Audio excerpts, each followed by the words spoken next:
Are you kidding me? Pretending to be sick? Do you even know what I went through? It wasn't a ruse. I genuinely had a heat stroke. The reason my mother-in-law was so furious was that I couldn't attend my father-in-law's funeral. It's not like I didn't want to be there. From the morning, I felt unwell with symptoms of heat stroke and couldn't even stand up. I deeply regretted missing the funeral. But my mother-in-law didn't care. She berated me, saying, "Heat stroke. You could have come if you really pushed yourself." I was so weak, I couldn't even stand. I thought attending would be more of a hassle. After our argument, my mother-in-law forcefully pushed me, and oh no, it happened right at the top of the stairs. Losing my balance after the shove, I tumbled down the stairs. Suddenly, my mother-in-law shouted, "Watch out!" It took me a moment to realize, but I saw her beloved dog at the bottom of the stairs. Even if she warned me to avoid it, I had no choice but to collide with the dog. My name is Amy, and I'm turning 26 this year.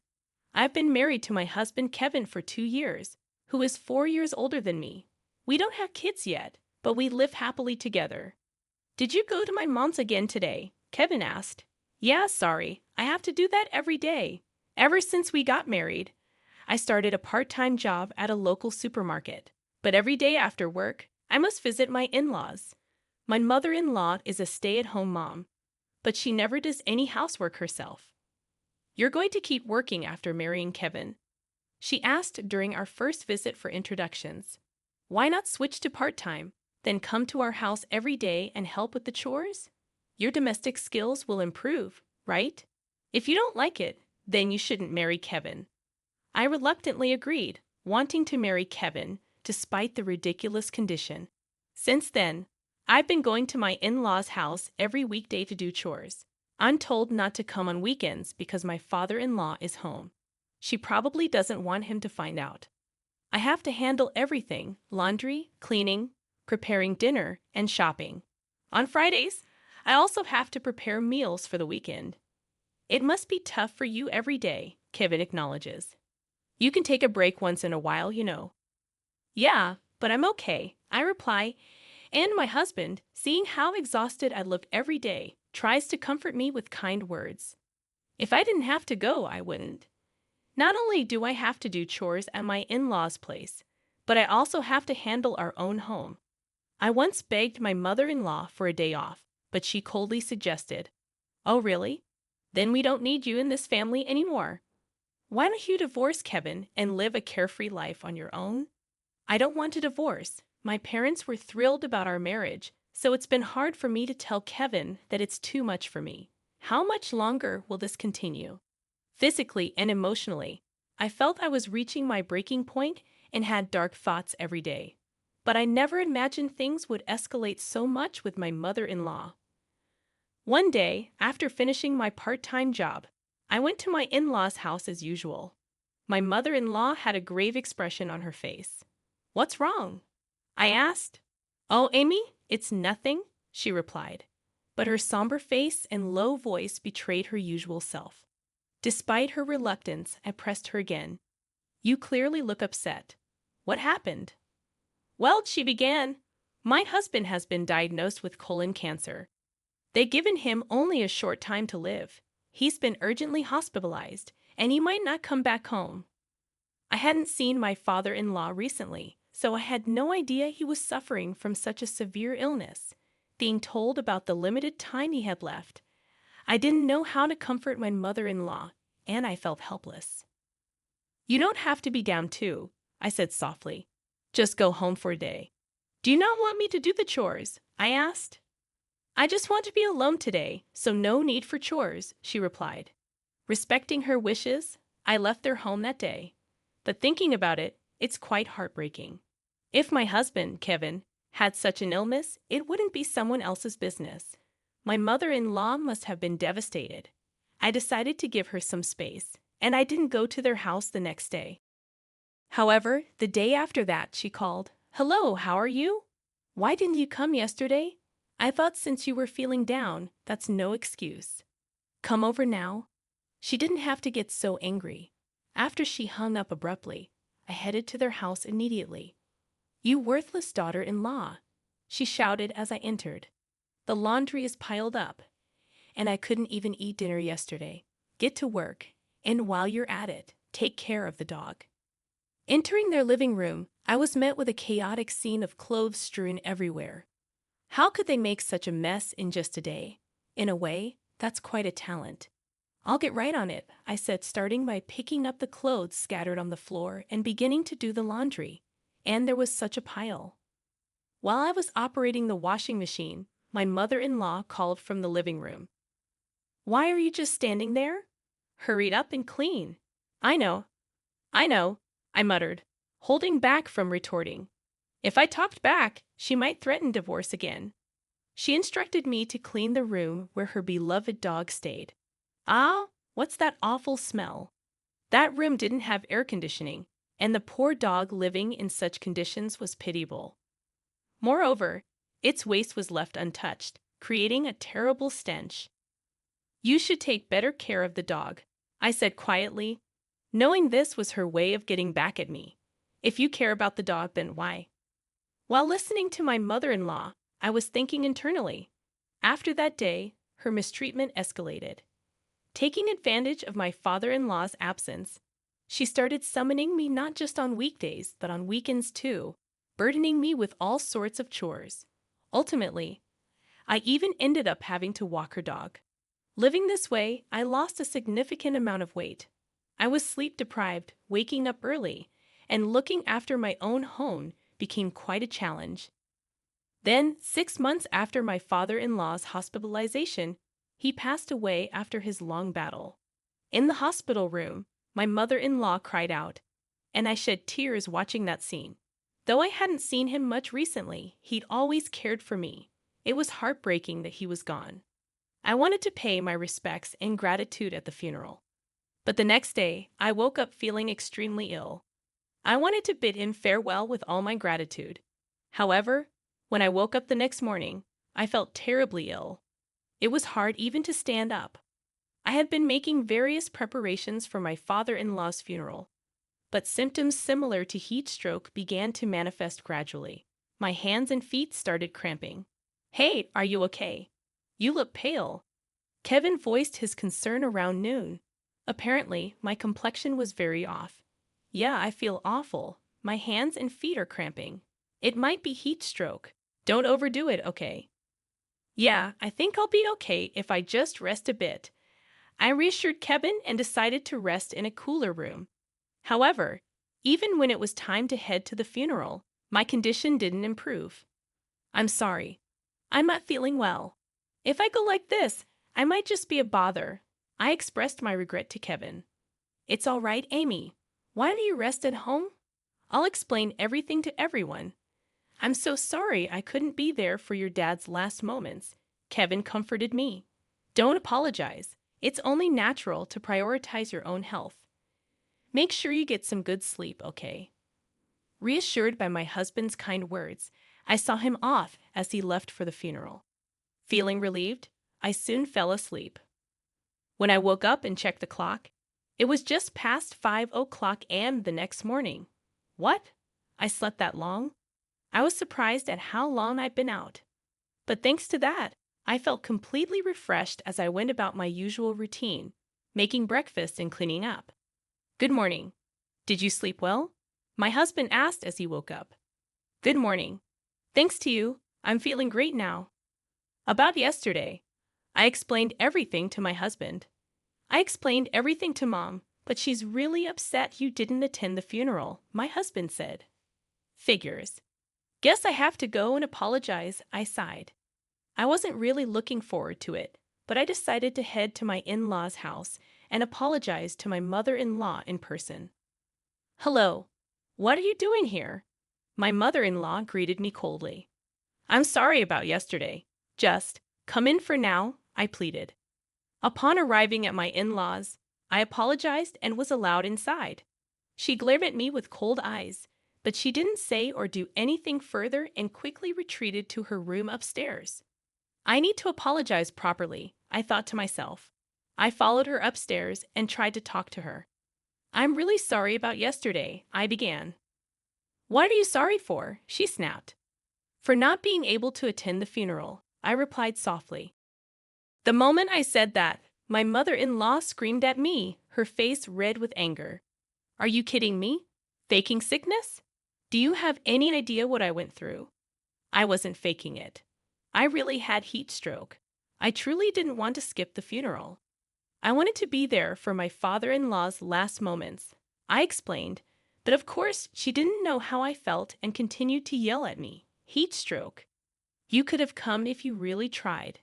My mother-in-law insisted, her anger unabated. It was so bad. I couldn't even stand, and I thought I'd just be in the way. Stop it with the excuses. I don't want to hear it. After arguing with my mother-in-law, she pushed me hard. Oh no, the argument took place right at the top of the stairs. Losing my balance, I tumbled down the stairs. Suddenly, she shouted, "Watch out!" In a split second, I realized her beloved dog was at the bottom of the stairs. Even if she told me to watch out, there was nothing I could do. I ended up colliding with the dog. What have you done? Frantically, she rushed down the stairs, ignoring me. She was only concerned about her dog, so in her eyes, I'm less important than the dog. As I faded into unconsciousness, that thought lingered in my mind. When I woke up, I was in a hospital bed. The hospital. Why? I was disoriented, looking around in confusion. Amy, you're awake. Thank God. My husband was beside the bed, relief evident on his face. Why do you look so upset? I fell from the stairs. Oh, I remember now. I recalled being pushed down the stairs by my mother-in-law. She told me you slipped and fell. I was so worried. Slipped? Did she tell you that? Kevin asked. Yes. Why? I replied. She pushed me, and now she's lying about it. When I apologized for not attending your dad's funeral, she got heated and pushed me. I remember colliding with her dog after that. What? You're kidding, right? Kevin exclaimed. I'm not kidding. When I apologized for not attending your dad's funeral, she got heated and pushed me. I remember colliding with her dog after that. I explained, but hearing the truth from me, Kevin buried his face in his hands. Well, it's no wonder. His own mother did something almost murderous. Mom did that. I'm so sorry, Amy. Kevin said, then staggered out of my hospital room. Luckily, I only suffered bruises and was discharged the next day. There's still a bit of pain, but it shouldn't interfere with daily life. As I entered the house, I could hear Kevin arguing with his mother from the living room. What have you done? I've told you. I didn't do anything, Kevin shouted. What's all the fuss about? I asked, opening the door to the living room where they were arguing. I got home and was confronting Mom about what you told me yesterday, but she insists it didn't happen. I didn't do anything, right?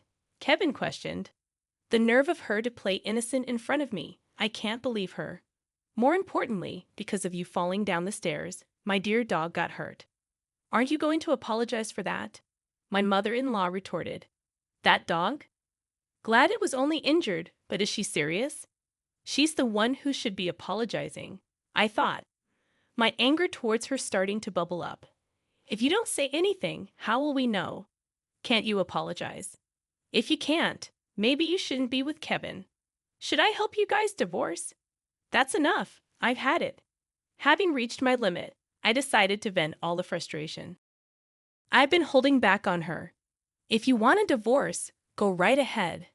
But aren't you the one who needs to apologize? Sure, I'm sorry for injuring your dog, but this was all because of you. If you hadn't pushed me, none of this would have happened. What? Do you have any proof that I pushed you? My mother-in-law retorted. If that's how you want to play it, that's fine.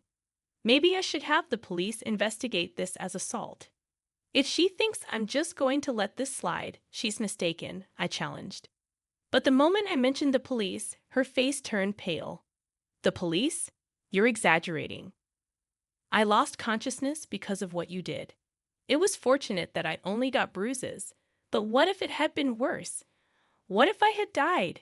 You'd be arrested for murder, wouldn't you? I pressed on. So, what will you do? Apologize? I asked. She looked like she was about to cry, but instead of apologizing, she just stood there silently. Losing his patience, Kevin started yelling at her.